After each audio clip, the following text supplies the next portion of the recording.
Bom dia a todos. Ah, que bom que, embora tivemos aí um contratempo em Curitiba ontem à noite, todos estão participando e curtindo com a gente dessa conversa.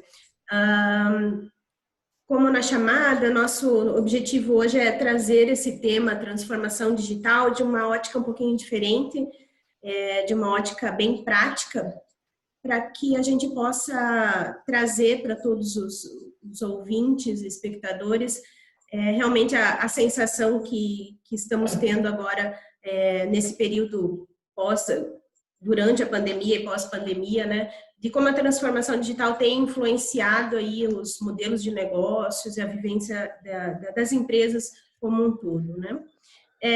Nosso objetivo vai ser alcançado, então, nesse evento, porque trouxemos especialistas de áreas correlatas, né, e que vão trazer as suas experiências para a gente de uma forma bem descontraída.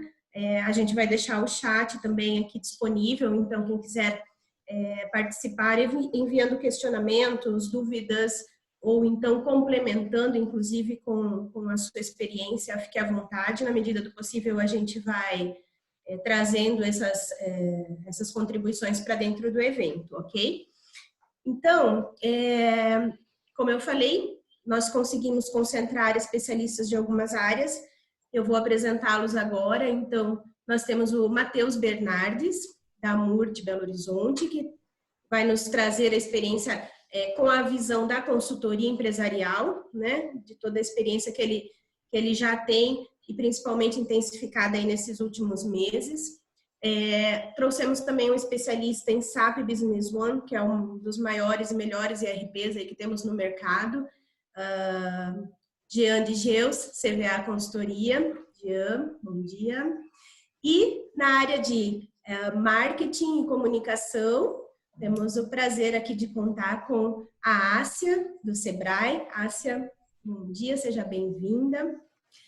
Bom, então, procurando já esquentar a discussão e trazer bastante conceito, inclusive sobre transformação digital, vou começar chamando o Matheus, para que ele possa, inicialmente, até falar um pouquinho sobre a transformação numa ótica talvez um pouco mais ampla, né, Matheus? Porque a gente entende um pouco, às vezes, transformação digital como só tecnologia, e na verdade não é, né?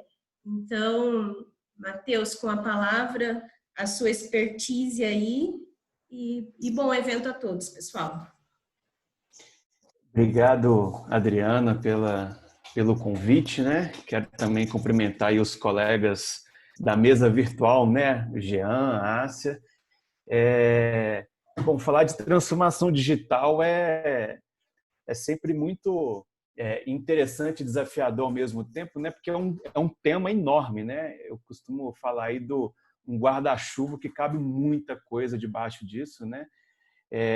A gente sempre se pergunta, né? Será que, apesar de toda a importância do tema, será que é só mais uma palavrinha da moda, né? O buzzword, né? Assim, e eu acho que não, né? Eu acho que a gente, quando lê algumas coisas, vê que essa palavra já surgiu lá desde o início dos anos 2000, ganhou muita notoriedade quando a gente fala de indústria 4.0, mas eu acho que veio para ficar, é um processo transformador, né, para a maioria das empresas, e é sempre muito bom a gente poder discutir isso e um desafio falar de um tema tão amplo, né? Eu acredito sim que a pandemia, né, a crise que a gente tem falado, trouxe uma aceleração para esses processos de transformação digital nas empresas, né? Processos esses que não são homogêneos, que não são iguais, cada empresa sentiu de uma maneira diferente, né? Algumas empresas foram transformadas, tá certo? Outras empresas simplesmente se conformaram, né? Então você tem a transformação, você tem a conformação, né? Mas eu acho que o ponto para começar, né, para aquecer, é deixar bem claro que essa transformação digital, ela não é só tecnologia, igual você falou, né, Adriana? Apesar de depender bastante, né, eu encaro aí a tecnologia como um vetor, né, um artefato dessa história toda, né? o que está por detrás da transformação digital, na minha visão, ela tem muito mais a ver com comportamento, com cultura, né? Com estrutura organizacional, com liderança. Eu acho que o papel da liderança nisso tudo ela é crítica, né? Lá atrás, quando a gente falava de transformação digital, talvez a primeira palavra que viesse para nós era produtos digitais, né?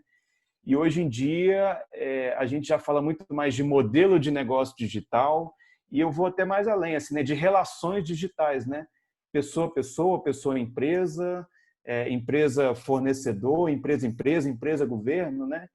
Então, eu acho que é por aí, né? O exemplo do home office ele é clássico, né? Assim, a gente tá vivendo essa mudança, mas em termos de ferramenta nada mudou, né? Assim, as ferramentas já existiam, né? Então, isso prova mais uma vez que não era só uma questão tecnológica, né? É muito mais amplo aí, né? Acho que é isso. Legal. Bom, Ásia, falando um pouquinho mais assim sobre essa questão das relações digitais, né? Até o que o Matheus nos comentou, a comunicação também modificou bastante nesses últimos tempos, né? Como é que você, sob a ótica aí de marketing, comunicação, né? Como é que você, o que você traz para a gente da sua visão e da sua interpretação aí dessas modificações e da utilização de novas tecnologias aí para que as empresas pudessem se manter visíveis, se manter ativas e intensificar essa comunicação aí com os seus parceiros de negócio? Bom, Adriana, primeiro, bom dia a todos. Agradeço o convite de vocês em estar aqui. Eu trabalho há 10 anos já no Sebrae, há 7 anos estou à frente de processos digitais, né? Principalmente de digitalização de produtos, serviços, tipos de atendimento ao cliente.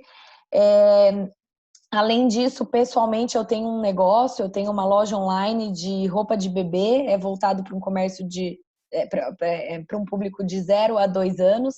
Claro que o público que compra são as mães, né? Elas que tomam a decisão, mas é para vestir os seus bebês. E eu faço questão de trazer isso porque eu estou sentindo na pele muitas dessas transformações digitais que a gente vinha falando há tanto tempo. E estudando um pouco mais, principalmente sobre o comportamento do consumidor e tudo que a gente está vendo do marketing mesmo, que vai vir de mudança, tem um ponto que eu acho que é muito interessante que a pandemia trouxe, que agora os negócios são iguais. Não existe mais o negócio grande e o negócio pequeno, porque no meio da internet, no meio digital, a gente tem uma equiparação das empresas. Claro que você tem aqueles e-commerces que são maiores, talvez ele tenha uma agilidade maior na entrega, talvez tenha uma disponibilidade de produtos maior, mas a encontrabilidade das empresas hoje, ela está a mesma. Qualquer empresa consegue ter uma boa página no Facebook, ter um bom perfil no Insta, fazer fotos boas no Instagram dos seus produtos e colocar eles disponíveis para vender. Existem inúmeras ferramentas para você fazer o seu site, você não precisa contratar um desenvolvedor para isso, tem muitas plataformas prontas. Todas essas plataformas já tem a API aberta para integrar com o seu ERP, para integrar com o correio, enfim. Então, aquilo que o Matheus falou, na verdade, a gente já tinha todas as ferramentas quando tudo chegou. A questão é que agora acelerou para as empresas ficarem mais atentas e correrem atrás, né? E uma coisa também que eu acho que veio para reforçar, a pandemia veio para reforçar no meio digital. Eu não sei vocês, mas eu quando compro pela internet eu fico ansiosa para receber o produto. Parece que foi alguém que me deu de presente, não eu que comprei, né? Porque quando a gente vai na loja, a gente sai com o produto na sacola e tudo bem, mas quando você recebe do correio, parece que você está abrindo um presente, quando foi você mesmo que comprou. E aí eu trago um ponto que é muito importante, independente se você é produto ou serviço, que é a experiência de entrega do produto ou serviço. Então, quando se trata de produto, será que é um cheiro no produto? Será que é um brinde, um cupom de desconto para uma próxima compra, alguma coisa que dê uma experiência interessante para o seu cliente. E no meio do serviço, a gente vê isso mesmo, principalmente agora nos cuidados, né? Na comunicação digital, está se usando muito produzir vídeos de como a empresa está cuidando da questão de higiene, que é uma questão que veio para ficar. Não, mesmo quando a pandemia passar, as pessoas vão priorizar muito isso. Então, assim, são mudanças que vieram, né? Mas a gente tem as ferramentas disponíveis, é só uma questão da gente usar todas elas e juntá-las, tá? Então, é isso, resumidamente, Adriano.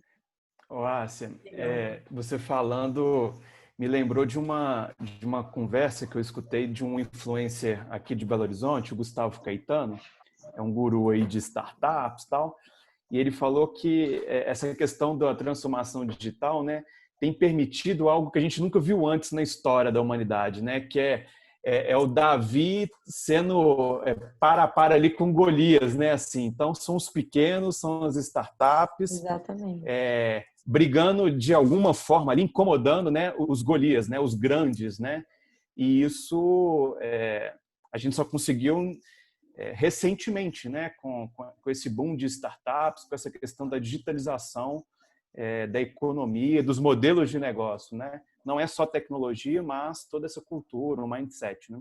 Legal. E acho que tem um ponto assim que você trouxe, Matheus, que dessa Davi e Golias, porque o pequeno ele tem uma agilidade que o grande não tem.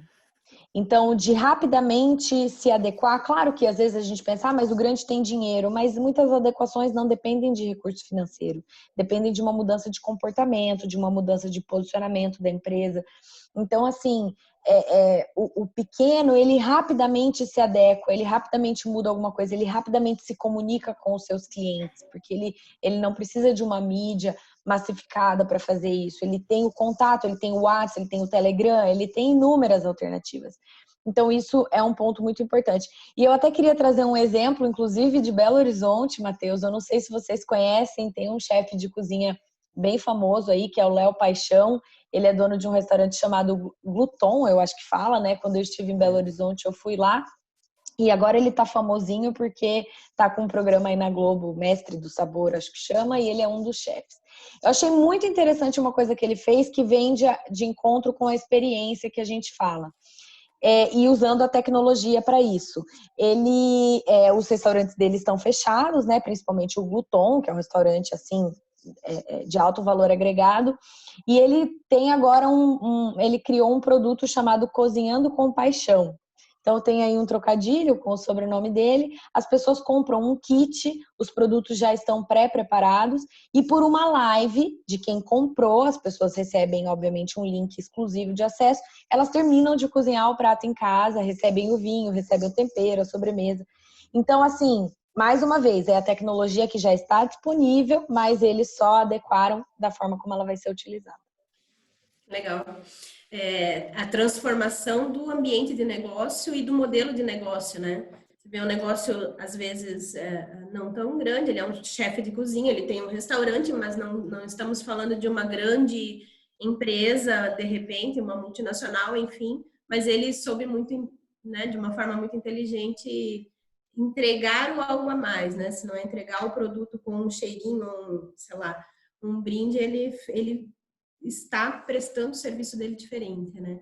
E daí, sobre isso também, já pegando o gancho, eu gostaria de chamar a participação do Jean, porque assim, o Matheus trouxe, né, a questão dessas relações digitais, ou seja, é a empresa comunicando com os seus colaboradores, comunicando com os seus pares, né, com os seus fornecedores e clientes, e também se comunicando eventualmente com quem está interessado no negócio, né?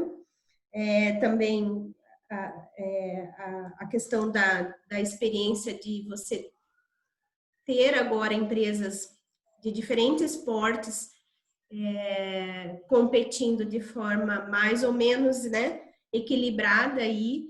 E, Jean, em termos de sistema, né? falando da transformação digital.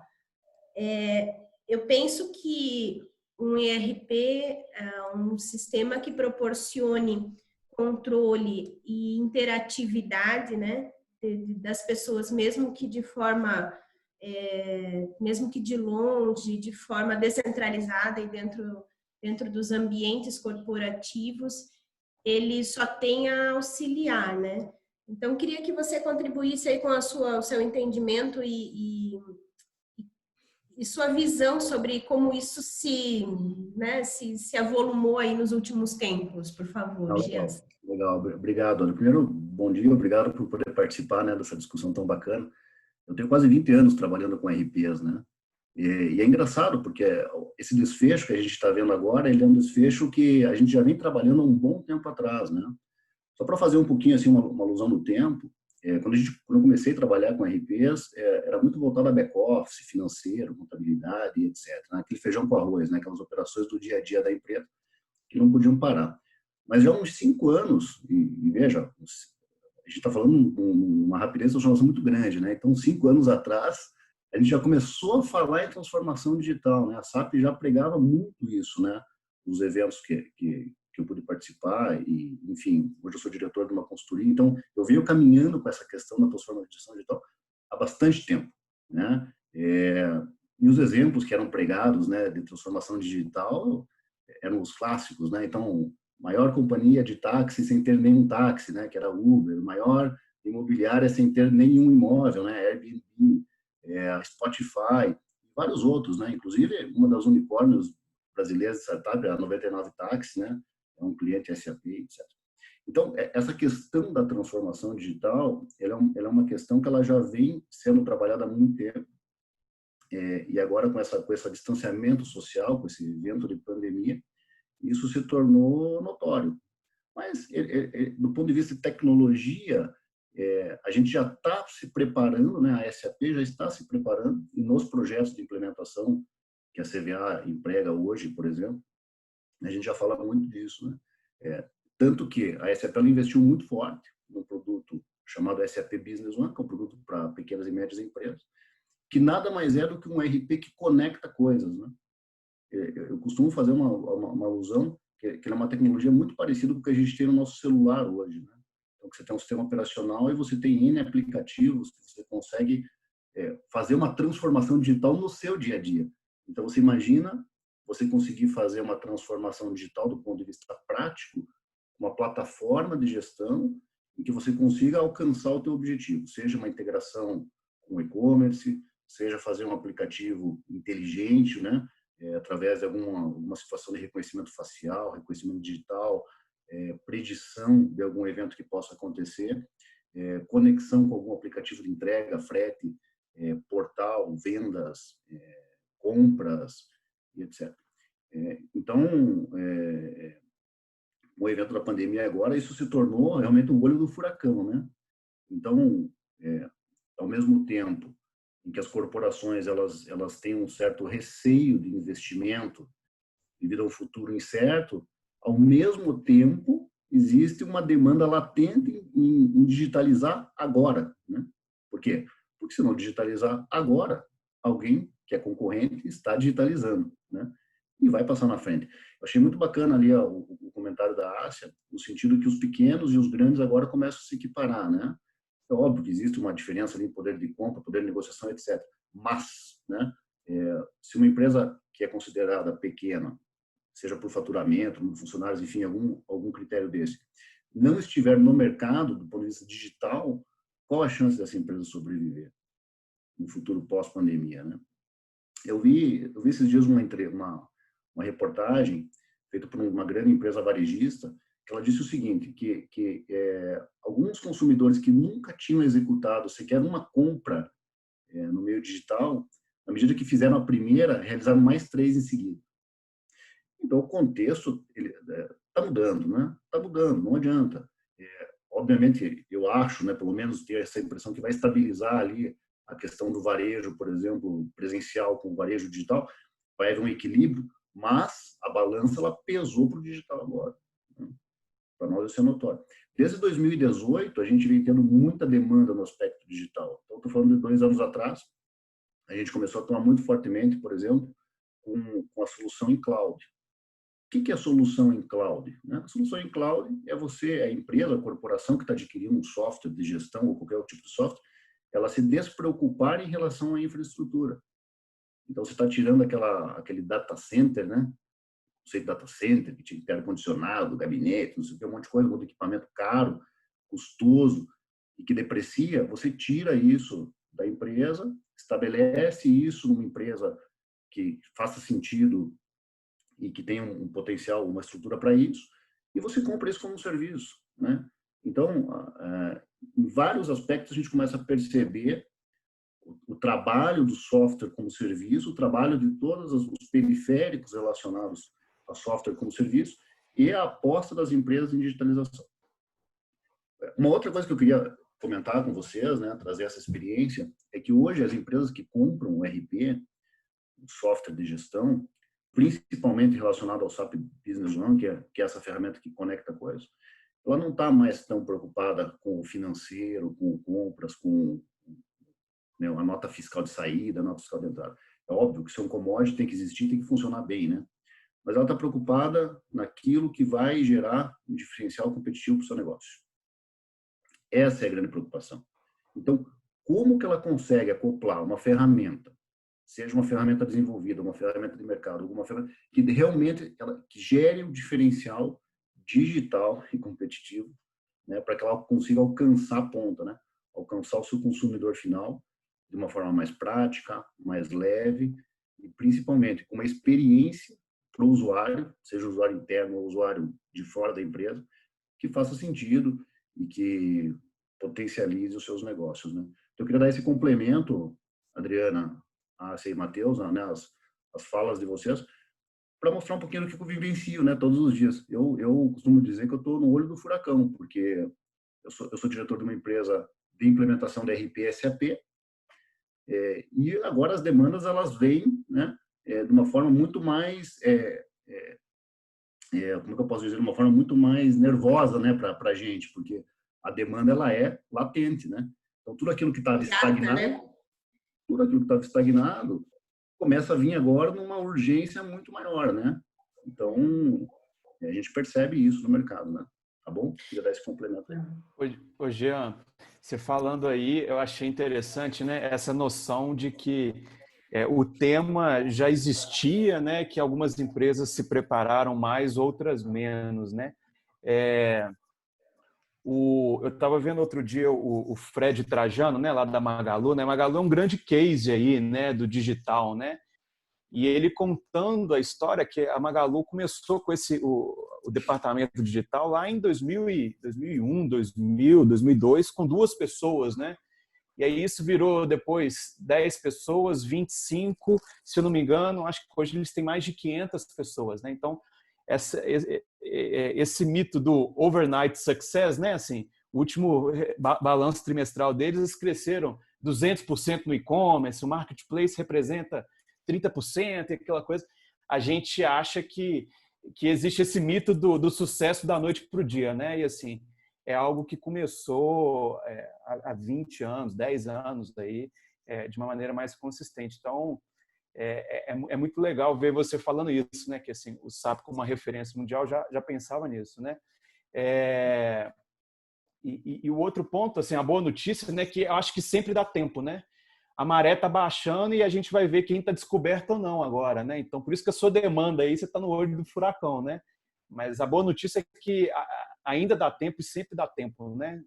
Das empresas correrem atrás aí desse processo de digitalização, né? Veja só, até para completar um pouquinho do que você está falando, essa preparação da SAP, a SAP, por exemplo, ela disponibiliza para nós, que somos parceiros dela, uma plataforma que compõe ali uma série de algoritmos avançados de reconhecimento facial, inteligência artificial, internet das coisas e várias outras ferramentas realmente muito avançadas para que nós, parceiros, façamos algum desenvolvimento de uma ferramenta complementar para alavancagem de negócio e dessa transformação digital. Né? Então, Penso um exemplo, vou te dar um exemplo simples, né? Do que a gente pode fazer. Pensa o seguinte, vocês entram numa loja qualquer, essa loja tem uma câmera no cantinho, ela te filma, ela te faz um reconhecimento facial e ela identifica, por exemplo, que o Matheus entrou na loja. Nesse mesmo momento, vai para um tablet do vendedor da loja, o perfil do Matheus, e com um histórico de consumo, por exemplo, seu na internet, que ele buscou lá no mercado. O vendedor já chega, já chama pelo nome, já fala, Matheus, aquele vinho branco que você gosta, na faixa de tanto a tanto, eu tenho um em promoção aqui. Então, veja só, é possível que sejam criadas aplicações tão extraordinárias quanto essa, ou seja, você entrar numa loja, o vendedor saber quem é você através do reconhecimento facial, fazer uma busca de um data mining na internet, buscar o teu histórico de consumo, o que você pesquisa em Mercado Livre, uma série de outros sites, e te trazer uma sugestão de venda. Né? Com uma grande chance de você comprar, né? Porque é um produto que você gosta, no preço que você gosta de pagar, né? Acho que, já pegando esse gancho, inclusive, né, Jean, a gente tem uma pergunta aqui que eu acho que linka bem com esse teu comentário da questão de você já conhecer o consumidor, né? Veja, a gente tem uma pergunta que diz o seguinte, né? A questão da transformação não se refere apenas à tecnologia, ok, passa por ela, né, logicamente. O que podemos dizer sobre questões como cultura organizacional, processos e procedimentos nas organizações, né? Puxa. Então, aqui a gente, até indo além da organização, a gente está atuando e utilizando a transformação digital, ou seja, remodelando os meios de atuação das organizações, não só com colaboradores ou com alguns prestadores, mas também com a comunidade em si e os clientes, né? Então, eu gostaria que cada um pincelasse aí para a gente como que vocês enxergam isso. A sociedade, estão, né, os parceiros aí, os interlocutores e todo mundo, estão preparados para essas mudanças tão drásticas assim? Como é que vocês estão enxergando isso? Uma boa pergunta. Me permite que eu comece essa resposta aqui. A gente trabalha, obviamente, com projetos, né? Somos uma empresa de projeto. O que é o projeto se não trabalhar com pessoas, né? Então, a gente trabalha com pessoas todos os dias, o dia todo, né?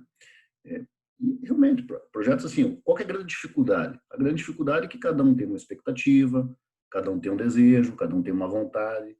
E para conciliar todas essas vontades, esses desejos e essa velocidade com que cada pessoa tem é extremamente difícil, né? Então, essa mudança de cultura, ela é difícil, mesmo sabidamente, né? A gente tendo a ciência de que é necessário mudar. Eu acho que tem um pouco inerente ao ser humano, né? Ninguém gosta de mudar. É difícil mudar. É difícil sair da zona de conforto, né? E nos projetos a gente percebe isso. Às vezes você tem um degrau que depois fica evidente que é um degrau muito melhor, mas para passar esse degrau, a gente sofre muito. Por quê? Porque a pessoa tem aquele modus operandi que ela está acostumada, que ela se sente bem, e não é fácil quebrar isso, não é fácil mudar isso, né? Eu vejo um grande exemplo que a gente tem na história aí, a questão dos bancos. Eu acho que as instituições bancárias são as pioneiras na transformação digital. As pioneiras. Começou com caixa eletrônico, né? Depois veio o aplicativo. E hoje em dia, eu, por exemplo, raramente vou a uma agência bancária. Não sei quando tem que assinar alguma coisa. Raramente eu vou. Então, são empresas pioneiras. Mas você olha, por exemplo, as pessoas mais velhas, elas não gostam de fazer isso, talvez, na aplicação. Elas preferem ir na agência bancária, né? Então, eu vejo isso por familiares meus, por exemplo. Né? Obviamente, não estou diminuindo. Mas a gente percebe isso. Então, essa quebra de cultura, ela é uma quebra que ela vem aos poucos, né? E realmente é muito difícil, né? Acho que essa é a minha observação aí.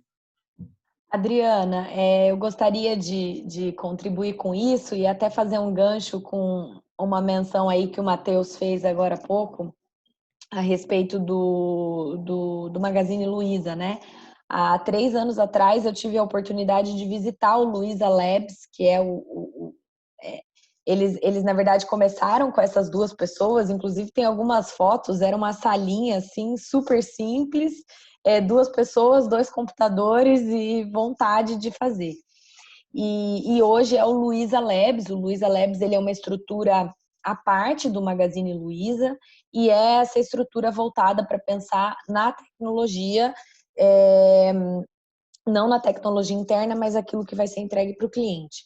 Mas tem um ponto que isso casa com essa pergunta sobre a mudança do comportamento nas organizações.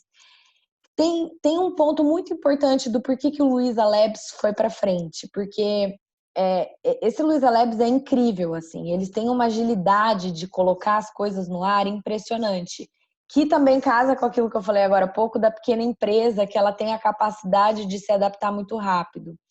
Eles montaram, na verdade, processos dentro do Luiza Labs que quando alguém identifica uma melhoria, por exemplo, para ser feito no carrinho de compra, para ser feito na própria navegação do site, eles não têm uma formalidade de tipo pedir para a equipe mudar um botão de lugar. Eles anotam num post-it, colam isso na mesa do desenvolvedor responsável. Geralmente eles atuam por squads, né?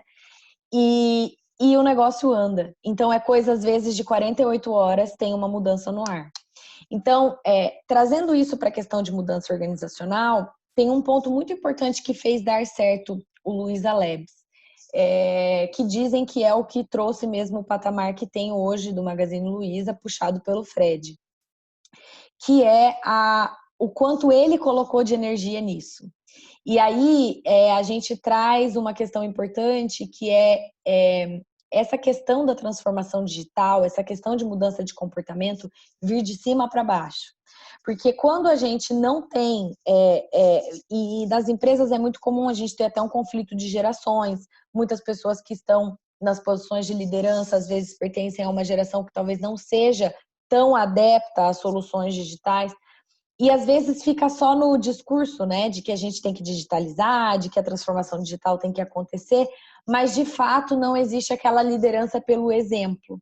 Então, e principalmente até por fazer parte de uma instituição que está passando por essa transformação digital, nós fomos visitar o Luiza Labs porque a gente considerou que, como eles têm também um tempo de mercado muito similar ao Sebrae, mais de 40 anos, a gente achou que seria um benchmark interessante.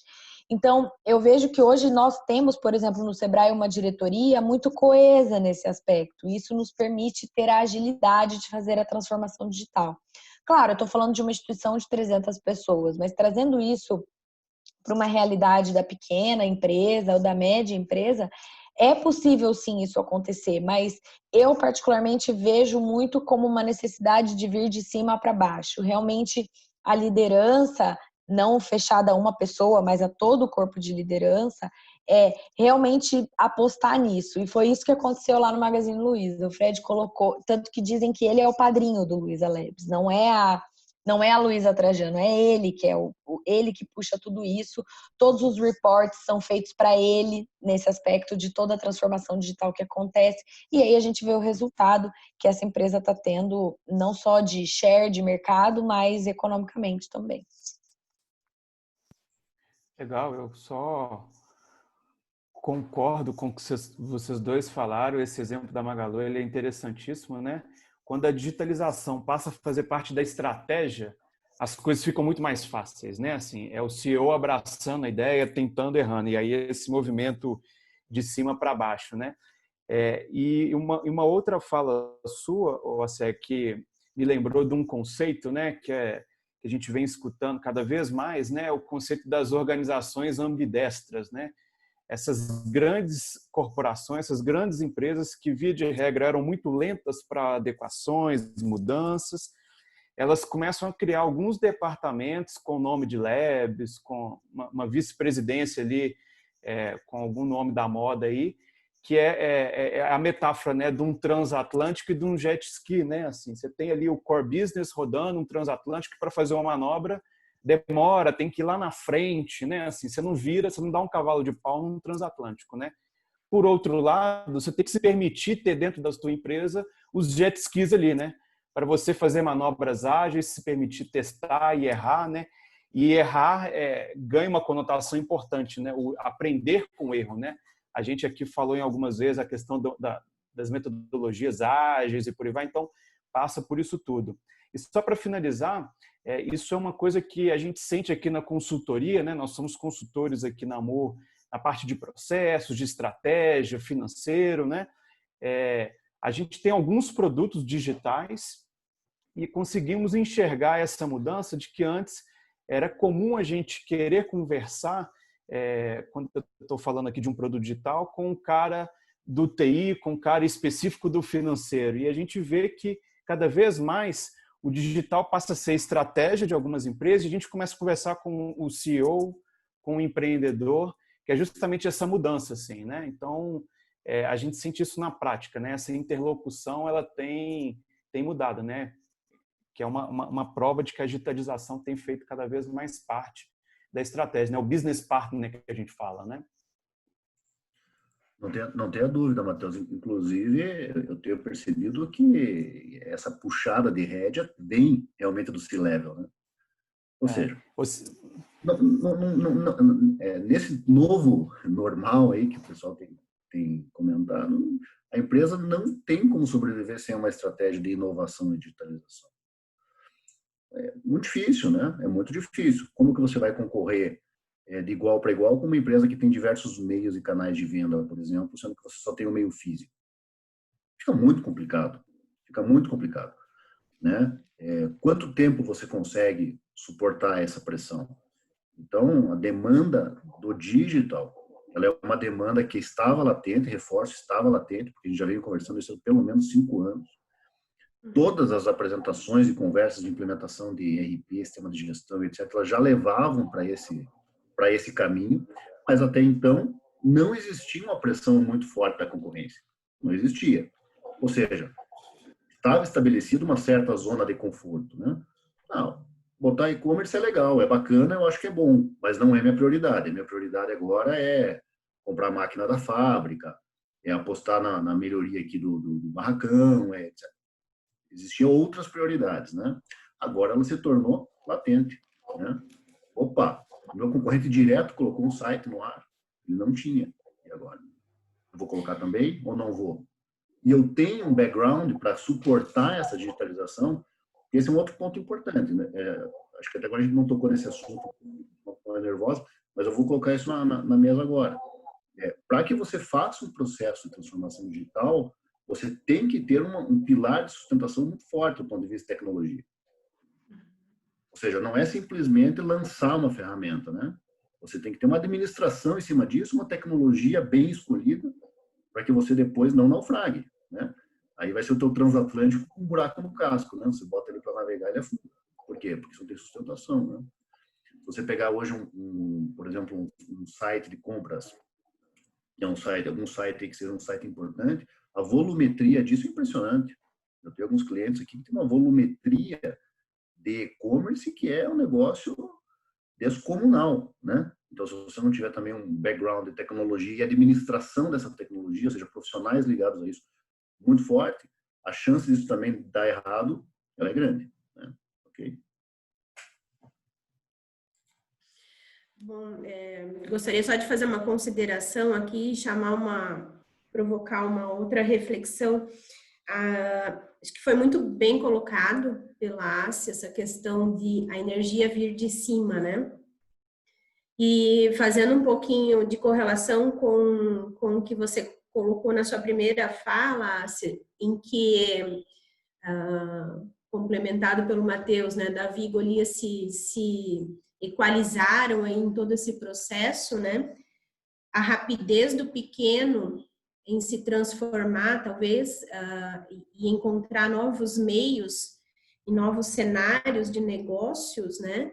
É porque é ele mesmo, né? Então, se você imaginar um empresário que tem um negócio tendo que sobreviver com as portas fechadas, por exemplo, ele tem que se transformar quase que da noite para o dia, né? Então, ele vai procurar um novo modelo de negócio, um novo cenário de trabalho, ou então incrementar a maneira de vender, ou então incrementar seu produto ou seu serviço, né? E se nós pensarmos na correlação com empresas de médio porte, por exemplo, ou até mesmo um grande porte, isso até pode ser pensado e incitado, mas o manejo dela é bem mais burocrático internamente, né? Então, a rapidez que você bem colocou do pequeno em relação ao médio e grande está explicada aí. Mas, voltando à questão da energia, quando falamos da transformação no pequeno, né, a energia é ele mesmo, então ele se automotiva por necessidade ou por felicidade, não sei, mas ele se automotiva, né? E aí, falando das médias empresas e também fazendo uma correlação com a questão dos projetos e da dificuldade, da cultura, enfim, comentados tanto pelo Matheus como pelo Jean, e nós também sendo coadjuvantes aí de implementação de SAP em alguns clientes, nós notamos que realmente o projeto tem sucesso quando a energia de cima é canalizada realmente para as outras esferas, né, e para os outros participantes de todo o projeto. Então, isso tem que realmente contaminar toda a organização, né? E aí,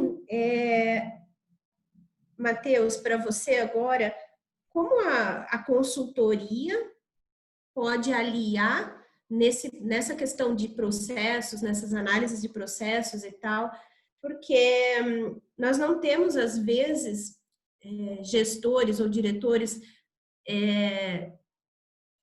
com a bateria tão cheia assim de energia. Eles querem, né? E eles têm a necessidade de transformar suas empresas digitalmente, seja através de um software, comunicação com o cliente, etc. Mas, assim, qual é a dificuldade quando vocês, na consultoria, percebem que falta um pouquinho dessa energia? Como você consegue dar gás para que esse gestor, porque, na verdade, a consultoria é um facilitador, é um auxiliador e ali é um pilar, né, para toda essa implementação também de mudança, enfim, do que se pretende buscar com o processo da consultoria. Mas como vocês enxergam que esse gestor pode se alimentar aí dessa energia para ele mesmo contaminar a sua equipe e os processos darem segmento? Ótima provocação, né? Assim, no chat aqui tem algumas pessoas interagindo, né? O Vladimir, né, falando que essa energia que vem de cima passa aí pela governança corporativa, né? Eu acredito que é uma verdade. E o Delano Chaves também faz essa provocação, né? Que é esse tipo de transformação, e a gente fala muito isso aqui na Amor, né? Ela envolve sim a tecnologia, né? Um bom RP, como o Jean tem falado aí, mas sem processos que suportem isso. A gente usa até uma palavra aqui internamente que é a gestão da mudança, né? Isso tudo fica cambota, né? Não é que um é melhor, mais importante do que o outro, mas tem que se complementar, né? O papel da consultoria, no final do dia, é gerar valor para o cliente, tá certo? Aqui, especificamente, a gente está falando de redesenho de processos, aportando melhores práticas de mercado e, fundamentalmente, apoiando a tomada de decisão, né? Decisão é um negócio que sempre foi difícil de tomar, nesse momento de incerteza mais do que nunca, né? Então, as empresas têm que ter essa velocidade, se permitirem testar essas hipóteses, né? Mas o que a gente quer trazer é essa mudança de cultura, uma mudança para tomada de decisão baseada em dados, né? Outra palavrinha da moda aí, o data-driven, né? Menos na intuição e mais em dados, né? Transformar tudo isso em processos, né? É lógico que para transformação, para digitalização, você tem que ter bons ativos, né? Você tem que ter a ferramenta.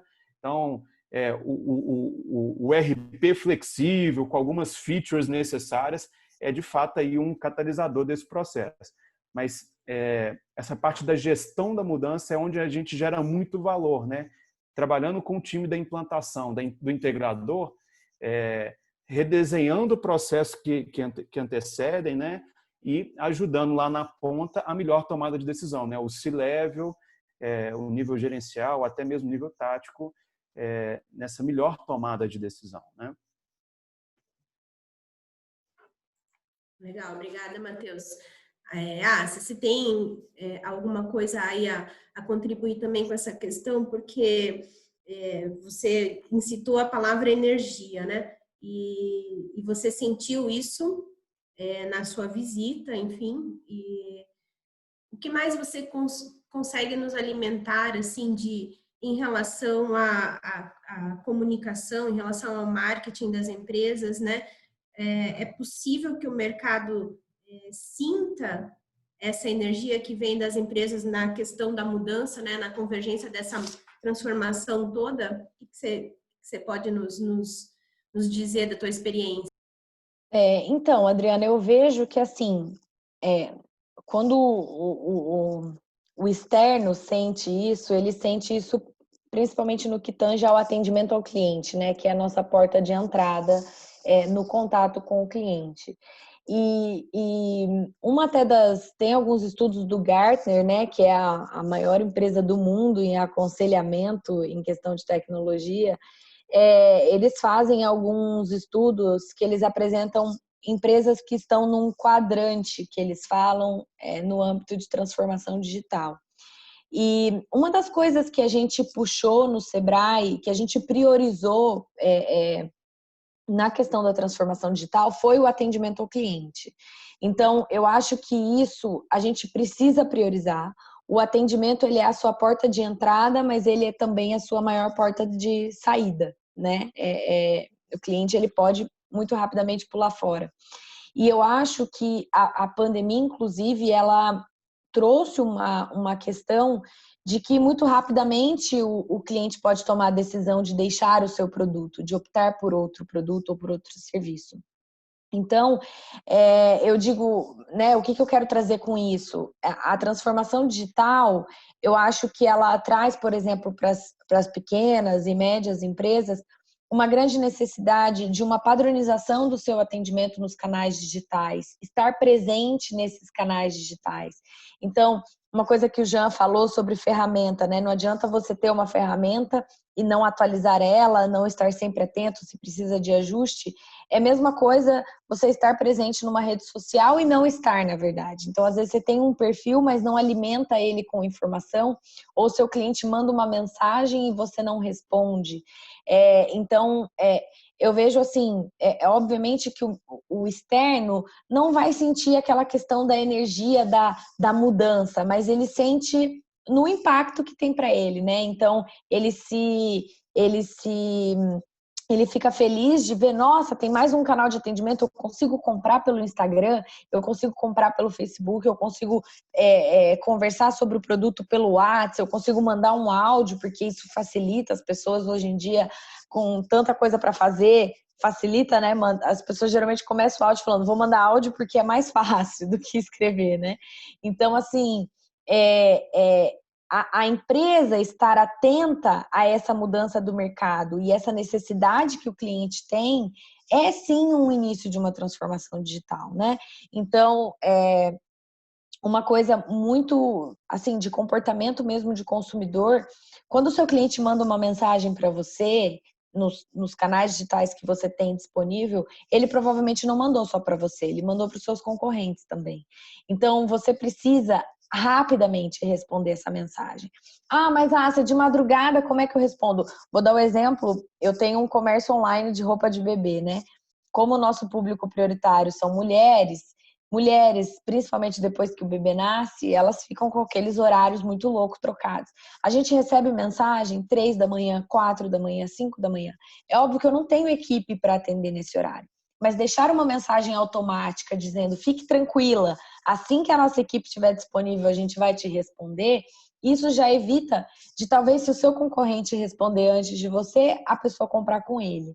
Então, eu acho que eu não sei, a gente aqui não tem como saber exatamente quais são os segmentos que estão nos acompanhando hoje, mas pensando, por exemplo, quem vende sistema, quem vende serviço, observe qual é qual é o momento zero do seu cliente, aonde o Google tem esse estudo, o momento zero da verdade, é super legal de ler, que é aonde o seu cliente procura informação sobre você, aonde começa a jornada dele de pesquisa, de avaliação de produto, com quem ele troca ideia sobre isso.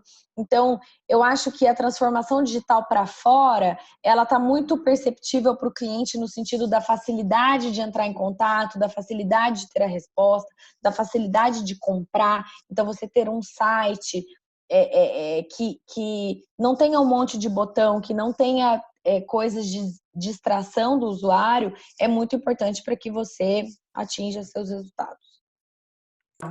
Legal, obrigada, Sil. Bom, a gente tem várias participações aqui, né?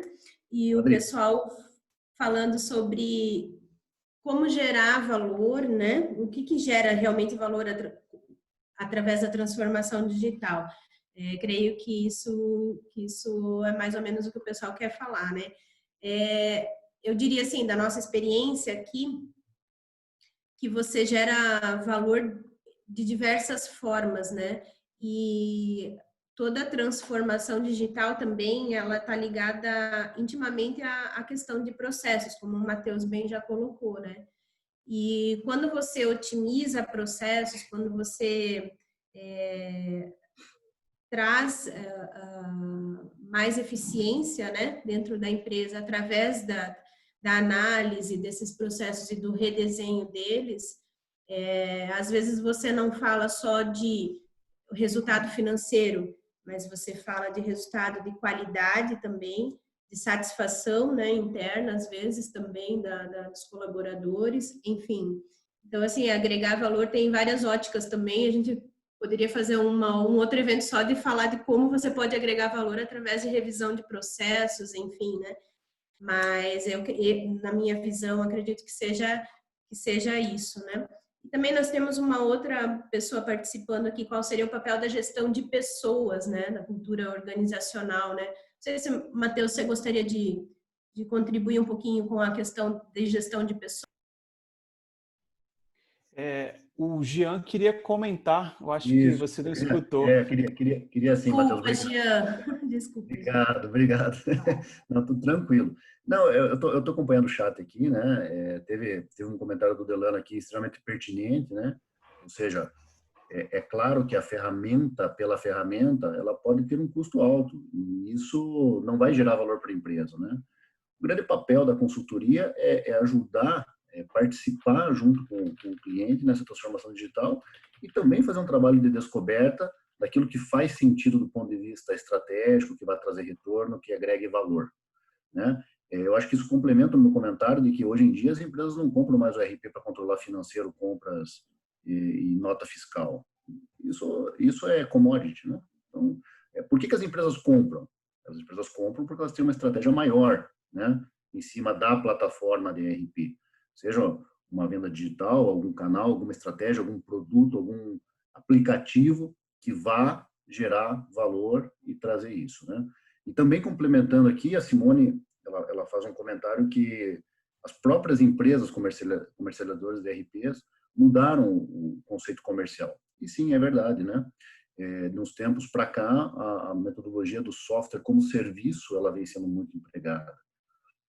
Obviamente que isso está em conjunto com uma estratégia dessas empresas de tentar viabilizar a aquisição. Então, obrigado, Simone e Delano, pelos comentários. E também fico disponível depois, caso vocês queiram conversar sobre esses assuntos na sequência. Obrigado. Desculpa, Matheus. A palavra é contigo. Tranquilo. Só para ser rapidinho, né? A minha visão dessa questão da gestão de pessoas, não lembro exatamente se foi a Assa ou o Jean que falou, né? Que no final do dia, todas as empresas são feitas por pessoas, para pessoas, né? Então, o elemento aí, ser humano, é indissociável disso tudo que nós estamos falando, né? Comecei a minha fala falando, né? Que as relações estão digitais, né? Assim, não só mais ferramentas, não só modelos de negócio, mas as relações digitais. Então, eu acredito que cada vez mais as empresas digitalizadas, elas têm acabado com essa ideia dos silos, né, das baias, né? São empresas um pouco mais orgânicas, tá certo?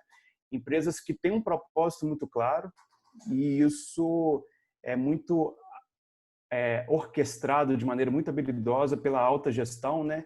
Aquela figura do líder, né? Centralizador, do líder herói, que sempre funcionou muito bem, né? Provavelmente não vai funcionar mais, né? Então, o que conta agora é a sua força de trabalho, é a transformação comportamental, é a experiência do cliente, que a gente já falou aqui várias vezes. Então, é tudo muito integrado, tirar esses departamentos, esses silos, para se falar de digitalização de uma maneira mais 360, né? Integrada. Uhum. Legal, Matheus. Obrigada. Bom, a gente já está com o nosso tempo aí estourando, né? Mas eu gostaria que cada um pudesse fechar essa conversa falando sobre o que depois desse boom de transformação aí que, como o Matheus bem colocou lá no início, né? Algumas empresas se adaptaram como inovação através da transformação, mas outras simplesmente se acomodaram, né? Porque para algumas realmente foi uma necessidade imediata, né? Em função até do home office, do isolamento, enfim, né? Então, eu gostaria que cada um fechasse de uma forma breve, né? Falando um pouquinho, e o que fica agora, né? Pensando aqui no nosso tema aí central também da prática de tudo isso, né? E com o objetivo de perpetuidade das empresas, né? Porque as empresas precisam sobreviver e precisam se adequar a esse, talvez, novo normal que nós teremos aí na sequência. Então, um pouquinho de cada aí agora, para a gente poder fechar o tema. Na visão de vocês, o que fica de lição agora para todas as companhias, independente do seu porte, em relação à transformação digital? Pode começar, Matheus, se quiser também, ou o Jean. Ok.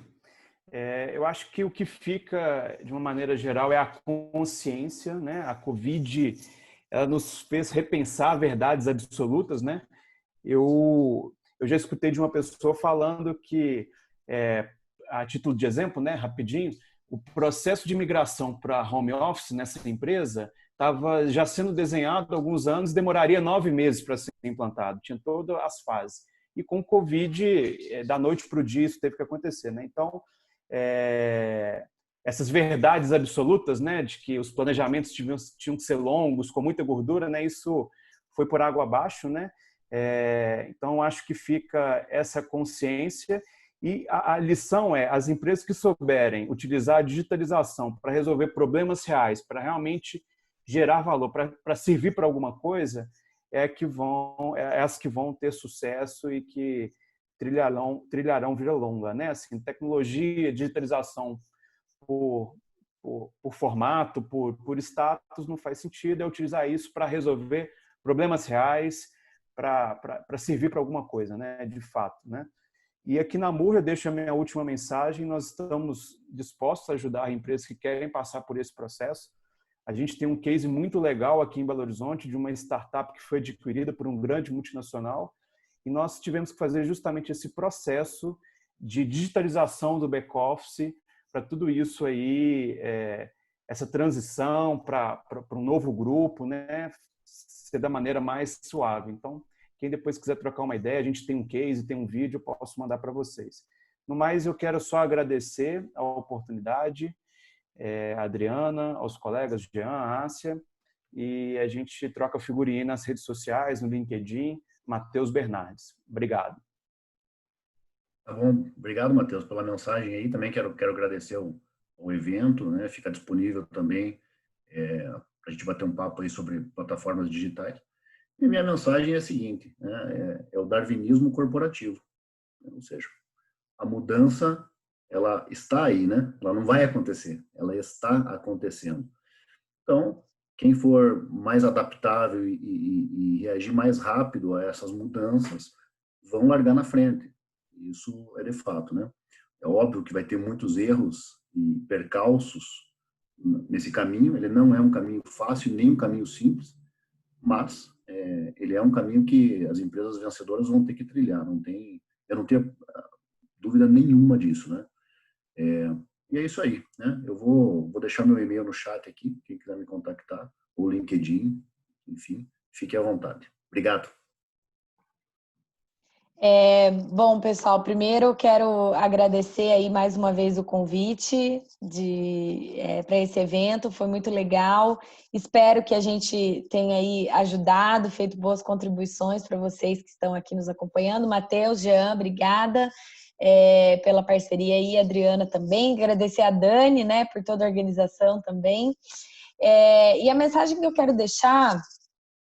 eu acho que tem uma lição também que a pandemia traz, agora puxando um pouco a sardinha para o Sebrae, a gente sempre bateu na tecla de que o empresário precisa estar preparado para adversidades do mercado, né? Então, um dos aconselhamentos que a gente dá é sempre separe a sua conta pessoal da sua conta da empresa, sempre tenha uma reserva financeira, não trabalhe hoje para pagar o almoço, não, o jantar de hoje ou o almoço de amanhã. A gente sabe que no dia a dia, eu também sou empresária, sou uma microempresária. Eu sei que no dia a dia é difícil a gente falar, né? Poxa, tenha um caixa para sobreviver pelo menos a 6 meses, pagando pelo menos os seus custos fixos. Eu sei que isso é muito difícil, né? Porque a gente tem nossas questões também pessoais. Mas eu acho que uma lição que a gente traz nesse sentido é bem importante, do empresário estar melhor preparado financeiramente para situações como essa, pelo menos aguentar um período, né? A gente sabe que às vezes dispensas de funcionários, infelizmente, precisam acontecer, mas pelo menos para você manter o seu negócio, para que numa volta você possa retomar novamente. Então, acho que esse é um ponto aí para estar atento. Outra questão importante também lembre-se que agora você é igual aos grandes, então procure o seu posicionamento. E o terceiro ponto não deixe para amanhã o que você pode fazer hoje. Eu estava aqui me lembrando quando eu estava na faculdade, quem fez a administração ou marketing, lembra muito daquela análise fofa, né? Ou análise SWOT para alguns. E eu lembro que tem o quadrante lá do ambiente externo, né? Que eram as ameaças, que eu sempre deixava em branco aquilo, porque eu falava, só pode ser uma crise, tipo, e crise é difícil de acontecer, né? Ou uma catástrofe. E uma catástrofe veio, a pandemia veio, porque crise financeira é mais fácil, né? Não que não seja difícil, é muito difícil. Mas, de certa forma, a gente controla mais, né, a questão financeira. Você readequa produto, readequa atendimento, readequa custo. Agora, a pandemia do seu negócio ficar fechado, de você não poder atender cliente, de você não poder colocar vendedor na rua, é uma catástrofe que a gente nunca imaginou.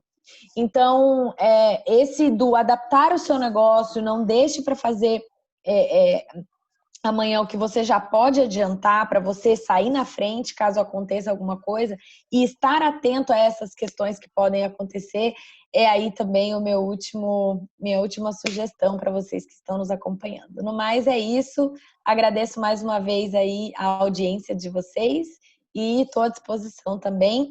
Nos procurem no canal do Sebrae, temos uma plataforma de conteúdo incrível, comunidadesebrae.com.br. Se você se cadastrar lá, você vai receber personalizado, de acordo com o seu comportamento de consumo de conteúdo, indicações de artigos e posts para você. Tá bom? É isso, Adriana. Obrigada. Obrigada, Ásia. Se você me permite, eu gostaria de fazer uma colocação. Você falou, né? Eu também sou microempresária. Eu costumo falar isso com os nossos clientes e com quem a gente troca experiências às vezes. Eu não gosto da palavra microempresário. Eu gosto do conceito de empresário de pequeno negócio ou micronegócio. Porque, para mim, todo empresário tem a mesma grandeza. Então, ele não é um microempresário. Principalmente nesse momento em que, principalmente, as pequenas empresas, os pequenos negócios precisam se reinventar muito mais rapidamente, né?